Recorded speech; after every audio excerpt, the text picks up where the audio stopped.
Rebonjour YouTube, rebonjour les amis, les abonnés, tout le monde. On ne s'est pas quitté bien longtemps.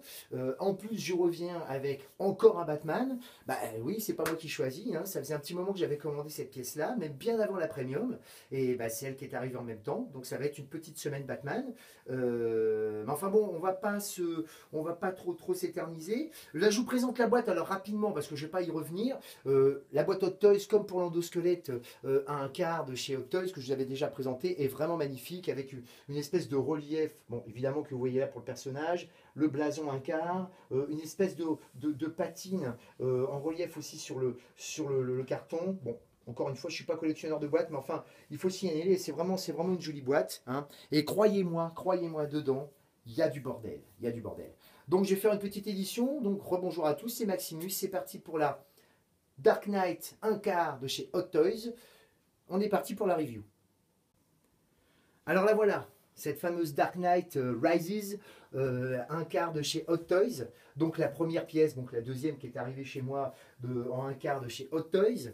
Alors elle a été très attendue, en tout cas par moi, hein, pour plusieurs raisons. Et une qui en regroupe pas mal, c'est que tout simplement, bah, il n'y a pas du tout de concurrence. C'est simple, une pièce d'un quart de cette franchise-là, bah, il n'y en a pas. Il n'y en a pas. Ça paraît même d'ailleurs incroyable quand on voit la rapidité avec laquelle Sideshow s'est rué à faire un Man of Steel. Quelques mois après, on avait déjà un prototype. Bah là, au bout de 3 films, franchise terminée, toujours pas de choses de prévues, ni de Joker, rien. Hot Toys a fait ce qu'il fallait. Mais de cette taille-là, en tissu, peu importe les marques, toutes marques confondues, vous n'avez absolument rien qui est sorti. Alors, elle était doublement attendue, hein. D'abord parce qu'on connaît Hot Toys, ils font quand même du très bon matos, hein. Faut reconnaître que même sur du 1/6, j'aurai l'occasion de vous montrer une autre pièce tout à l'heure. Vraiment, ils font du bon matériel. Je ne vais pas revenir pour l'instant sur les qualités et les défauts que moi je donne à Hot Toys, hein. Je vais vraiment me concentrer sur cette pièce-là parce qu'il y a des choses à dire, il y a des choses à montrer. Pas forcément des bonnes choses non plus, il faut bien le reconnaître. Et il faut reconnaître que pour le prix, bah, il y a quelques petites choses qu'ils auraient peut-être pu éviter très simplement. Alors, quand vous recevez la boîte, je vous l'ai montré tout à l'heure, vous avez donc le mannequin, hein, vous allez avoir... Alors, je vais carrément même me déplacer pour vous montrer tout ce qu'il y a, parce qu'il y a du bordel. Vous avez le socle. Alors, il y a des choses qui sont toutes démontées, mais vous avez donc le mannequin, on est bien d'accord, le socle que vous avez là. Bon, des petites barrières en plastique là pour me faire un peu le décor. Le pied que vous voyez ici. Vous avez donc la ceinture qui est mise à part. Vous allez avoir 2 têtes, 3 sets de mains, plus bien sûr les 2 autres qu'il a ici, bien évidemment. Vous allez avoir, voilà. Vous allez avoir les bouches ici et là, que vous pouvez enlever et déplacer pour les expressions du visage. Le col, si vous voulez mettre bien sûr la tête de Bale. Et j'y reviendrai tout à l'heure parce qu'ils ont quand même fait du beau boulot, hein, la tête de Bale sans la cagoule. Le backpack qu'on voit dans The Dark Knight.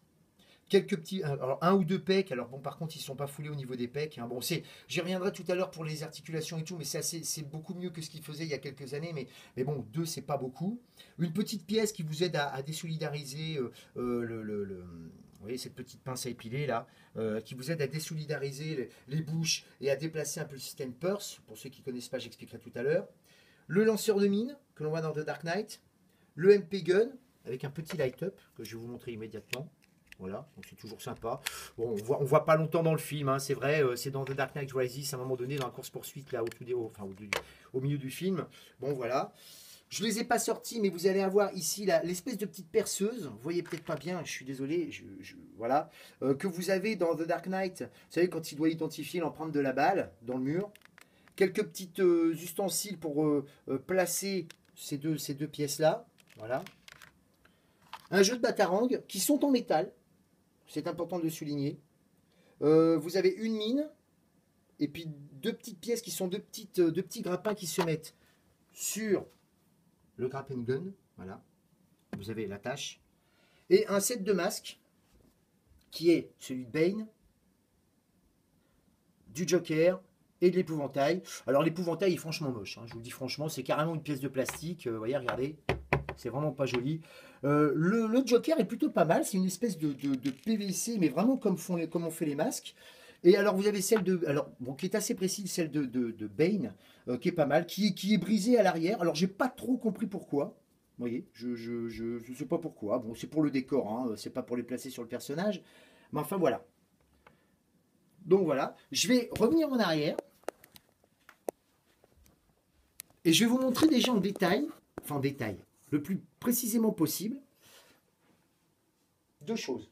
Déjà, le sculpte de Monsieur Christian Bale, qui est absolument magnifique. Bon, c'est le meilleur qui est sur le moment, sur le marché, hein, pour l'instant. Vous voyez, regardez. Alors, je ne vais pas m'étaler trop dessus non plus, ça ne sert à rien. Hein. Mais si vous voulez, alors je suis désolé pour les doigts, hein, j'ai un métier qui est salissant, donc voilà. Mais bon, si vous voulez, il faut reconnaître le travail fait dessus. Hein. Voilà, c'est vraiment vraiment magnifique. Hein. Vous avez l'avantage d'avoir une pièce comme ça, c'est que vous pouvez faire un peu ce que vous voulez avec des pièces comme ça. Alors, vous avez à avoir aussi la version sonar. Alors, bon, j'ai pas envie de vous l'allumer parce que si vous voulez, comme c'est pas une pièce que je vais mettre dessus, vous voyez, vous avez un petit bouton à l'intérieur. Je sais pas si vous allez le voir. Voilà, un petit bouton à l'intérieur. Mais bon, le problème c'est que comme moi je vais pas la placer, je veux pas que ça use les piles ou quoi que ce soit. Donc voilà. Enfin, ça marche très très bien. Hein. Il y a le petit bouton à l'intérieur. Vous voyez ici. Voilà, vous poussez et ça s'allume. Il est assez lourd. Bon, c'est normal. Hein, il y a toute la truc à faire. Vous voyez alors, et même les bouches là. Alors les bouches s'enlèvent et se peuvent se changer. Elles sont pas aimantées. Hein. Elles s'imbriquent dedans. Bon, vous voyez, elles sont vraiment, vraiment magnifiques. Et je vais vous prendre la dernière figure. Pourquoi? Parce que celle-ci, elle a une particularité, c'est la seule hein, du lot, qui a le système Purse. Alors, le système Purse, c'est quoi? Je vais retourner, regardez, vous voyez les deux tiges blanches que vous voyez là, que je vais essayer de vous montrer difficilement. Voilà, ce sont des petites tiges qui servent à bouger les yeux. Ça a l'air de rien. Mais je peux vous assurer que vous pouvez très facilement bouger les yeux. Alors, c'est pas très, très facile d'accès. Moi encore, j'ai des petits doigts, ça va. Excusez-moi pour le coup là. J'ai des petits doigts, ça va, mais quelqu'un qui a des gros doigts aura du mal. Donc c'est à ça que sert l'espèce de petite pince que je vous ai montré tout à l'heure. Ce qui fait que du coup, au niveau visuel, vraiment, c'est vraiment magnifique. Vous voyez, très très très bien fait. Voilà. Je repose la tête. Chose importante à savoir, vous voyez, c'est aimanté. Moi, je suis plutôt pour. Hein. Ça aurait été bien d'ailleurs qu'il le fasse. Excusez-moi pour le flou là. Ça aurait été bien d'ailleurs qu'il le fasse pour pas mal de choses et notamment. Et là, je vais revenir pour le système de cap, parce qu'alors là, franchement, c'est carrément du foutage de gueule. Je vais refaire une petite caméra embarquée pour vous montrer d'autres petites choses qui sont dedans. Je vous ai montré la ceinture, mais bon, il y a aussi ces genres de petites pièces là, voilà, qui sont des petits agréments là, pour la pièce. Vous avez aussi la cape à part. Alors la cape, bah, pour reprendre une bonne expression de mon ami Bad Dag, c'est de la merde. Quand je dis c'est de la merde, c'est vraiment, vraiment pourri. Hein. Alors là, ils ne se sont pas foulés. Ça fait partie du premier défaut. Moi, je ne comprends pas qu'ils fassent des choses balèzes comme ça pour faire une cape aussi pourrie. Et c'est là que je vais en venir, parce que je vais parler un petit peu des défauts de cette pièce-là. Et quand je parle de défauts, je ne parle pas de défauts vraiment d'appréciation personnelle. Je parle vraiment des défauts que tout le monde a remarqué.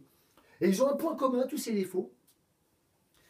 C'est que c'est des défauts qui auraient très bien pu être évités parce que tout ce que vous voyez là a déjà été un problème sur les pièces 1/6. Tous, sans exception. Que ce soit la qualité de la cape, que ce soit le système d'ancrage de la cape. Alors, le système d'ancrage de la cape, rapidement, la petite parenthèse, c'est simple. Vous avez la cape qui arrive, bon, détachée, mais évidemment, vous avez deux trous au niveau de l'armure ici.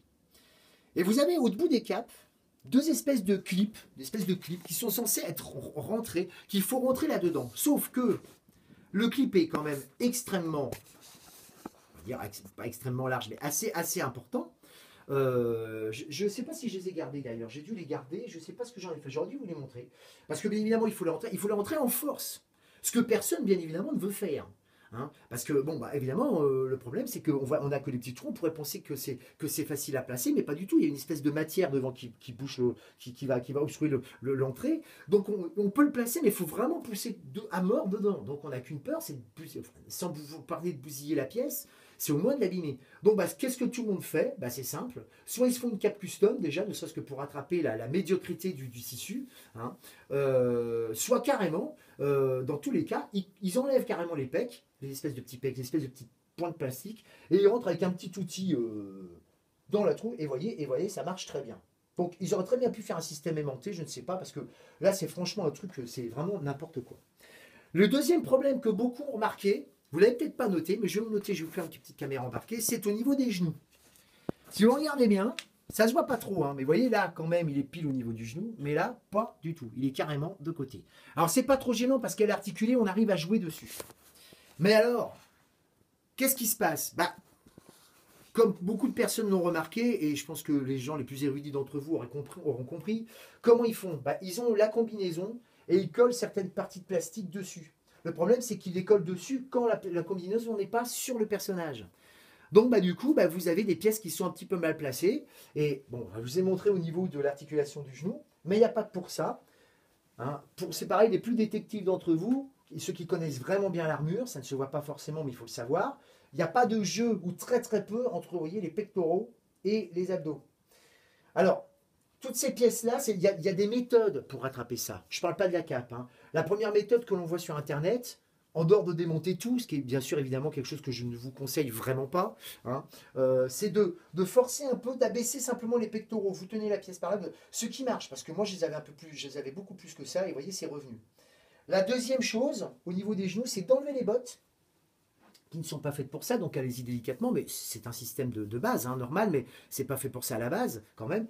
Vous l'enlevez et vous tournez, vous forcez un peu sur la combinaison. Alors, le problème, c'est que la combinaison, la combinaison, elle n'englobe pas une jambe et l'autre. C'est tout le détail comme ça. Donc, évidemment, bah, vous jouez un peu à faire des plis comme ça. Bon, c'est pas très, très recommandé. Moi, j'ai réussi à le ravoir un peu. C'est pas très, très gênant. Mais enfin, ça fait partie de ça. Mais ce qui énerve surtout les gens, je vous l'ai dit tout à l'heure, c'est que ces pièces-là, c'était exactement les mêmes problèmes sur le 1/6. Alors, acheter une pièce comme ça qui est entre 400 et 500 euros, hein, avoir des saloperies comme ça, c'est franchement casse-pied. Alors, ça n'enlève rien, évidemment, à la totalité de la pièce. Ce que je veux dire, c'est que la pièce est quand même réussie. Vous voyez, c'est des petits détails. Il y en a peut-être certains d'entre eux qui ne s'en sont même pas aperçus.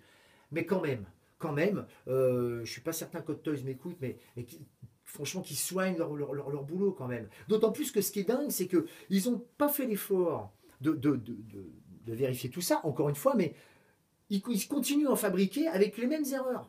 Et encore, moi je vous dis, je n'ai pas beaucoup. Il y en a qui l'ont vraiment. Il y en a, ils ont les pectoraux à bien 5 mm en bas, 5-6 mm. Et 5-6 mm en dessous, ça fait beaucoup, ça se voit beaucoup quand même. Donc voilà, c'est un petit peu casse-pied. Maintenant que j'ai un peu craché mon venin, on va parler quand même de tout ce qui est positif. Ben, je l'ai dit tout à l'heure, le gros avantage de cette pièce, c'est qu'elle n'a pas de concurrence. Hein, ce qui aurait dû justement inciter à Hot Toys à être encore plus excellent dans le travail. Mais enfin bon bref, peu importe, on ne va pas y revenir. Donc voilà, elle est excellente, elle est complètement articulée bien évidemment. Vous pouvez leur faire, je ne vais pas dire tout ce que vous voulez, mais enfin, elle est quand même bien articulée. Vous pouvez lui faire pas mal de poses. Il y a avec le masque, sans le masque, avec le backpack, avec le lanceur lumineux. Enfin, vraiment, il y a plein de choses à faire. C'est vraiment multiple. Hein. C'est vraiment très recherché. L'endosquelette est excellemment, vraiment très bien fait. Au niveau des articulations, il y a quand même un petit bémol qui ne vient pas des articulations et que tout le monde aura remarqué aussi quand ils auront la pièce, c'est ce fameux nouveau socle. Alors ils font des petits socles, comme j'avais dit, pour l'endosquelette. Et comme pour l'endosquelette, le vrai problème, c'est que, en fin de compte, ça fait plier la jambe. C'est pas forcément très esthétique, d'autant plus que ça fait plisser, vous voyez, la combinaison. Alors, comme je l'avais dit tout à l'heure pour le Batman Premium, moi ça ne me choque pas plus que ça, parce qu'il faut bien comprendre que la combinaison n'est pas collée à l'armature du personnage. Donc forcément, moi j'ai pas l'impression, je tombe pas de mon siège de voir Batman courir dans le film avec, quand il plie les bras, un peu de plis au niveau du coude ou du tibia ou du genou. Vous voyez, ça ne me choque pas. Bon, il y en a que ça a choqué. C'est vrai que c'est pas très esthétique, mais enfin après pour résoudre ce problème-là, il n'y a qu'une seule manière, c'est d'avoir une résine. Hein. Voilà, il n'y a que ce problème-là à avoir. Voilà, donc j'espère que j'ai été assez précis sur tout ce que j'ai pu faire. Je vais vous faire tourner un peu la pièce. Bon, il n'y a pas grand-chose à montrer maintenant. Hein. Puis une petite chose aussi que j'ai oublié de dire tout à l'heure, c'est que ces pièces-là, il y a déjà plein de vidéos qui tournent. Hein. Voilà, donc je vais pas non plus m'éterniser, mais bon, regardez même l'arrière, vous voyez, je vais essayer de vous montrer l'arrière du costume, je vais soulever, voyez, caméra embarquée, je vais enlever la cape, ah là là, évidemment elle s'est placée mal, bon, étonné, voilà, je vais soulever pour montrer un peu le travail du derrière quand même, il n'y a pas de raison, en pleine lumière ça sera encore mieux, voilà, vous voyez, non, franchement, c'est du beau boulot, Bon, toujours ce fameux pied, hein, pour dire. Alors là, je vous dis tout de suite, le pied, il le faut, hein. Si vous ne l'avez pas, je vous le dis nettement, la pièce, elle tient pas debout, hein, c'est clair, hein. Là, vous aurez un mal fou à la faire tenir, hein. Voilà. Donc, je vous dis complètement articulé. Je vais remettre la cape quand même. Pour le rendre ridicule à vie. Voilà. Donc, vous voyez, même on voit bien, vous voyez, c'est vraiment des pièces ajoutées dessus, comme dans le film. Donc c'est, non, franchement, il est beau boulot. Et puis bon, bah, le visage, quoi. Le visage, c'est vrai que, bon, euh, il travaille comme des dieux, hein. Mais ça, il le faisait déjà très très bien sur du 1/6. Non, vous voyez, voilà. Voilà. Non, franchement, c'est du beau, il y a du beau, beau, beau. Puis je le redis, hein, regardez un peu ce travail. Rien que là, franchement. Alors, il y en a qui ont été choqués, enfin pas choqués, c'est pas le mot, mais qui voudraient qu'en plus de ça, Hot Toys fasse des trucs pareils. Ils vont continuer à le faire, je pense, mais avec des vrais cheveux, enfin des cheveux pas en plastique.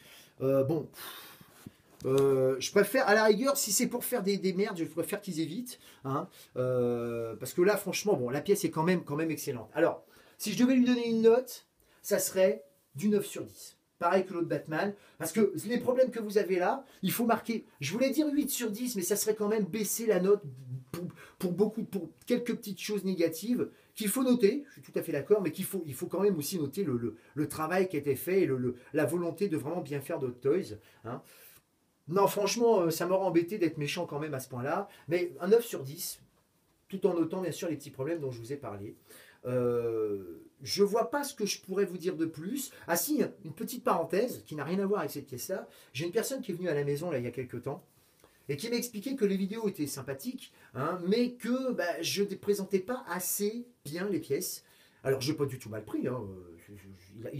D'autant plus qu'il a probablement raison. Mais il faut bien comprendre que moi, je filme avec un iPad. J'ai pas un matos de fou derrière. Je le fais surtout pour partager ma passion des proders, là, de films, hein. Et j'essaie d'être le plus précis possible. Là, vous voyez, j'ai vraiment étalé tout. Mais je vous assure, c'est vraiment du temps, hein. Tous ceux qui le font comprendront. C'est vraiment un gros bordel, pour être poli, hein, de sortir tout ce que vous avez vu là pour les re-rentrer. Parce que bien évidemment, ces pièces-là, je ne vais pas les replacer sur le personnage, hein, voilà. Donc voilà, mais je vais essayer de m'améliorer quand même. Il a bien sûr eu raison de me le dire. Comme ça, je vais essayer d'être dans l'excellence à partir de maintenant.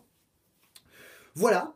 Qu'est-ce que je pourrais vous dire de plus? Bah, écoutez, pas grand-chose. Très très content de cette pièce qu'elle soit enfin arrivée, hein, d'autant plus que je vous l'ai dit, il n'y a pas de concurrence, donc je suis doublement content. J'espère que ça vous aura plu, j'espère que ça vous aura incité à la prendre. Méfiez-vous quand même parce qu'elle risque de monter assez haut. Pas mal de gens s'en séparent en ce moment. En ce moment, bon, c'est la crise, peut-être que les gens n'ont pas de pognon, je ne sais pas, j'en sais rien. Pas mal de gens ont eu la pièce et s'en séparent. Moi, je ne crois pas vouloir m'en séparer avant un moment, parce que c'est la seule pièce que j'aurai sur la franchise de Nolan, digne de ce nom, j'entends. Voilà. Bah écoutez, c'est fini, hein. C'était donc la Dark Knight Rises, un quart de chez Hot Toys. Et oh bah, dans pas longtemps pour une prochaine vidéo.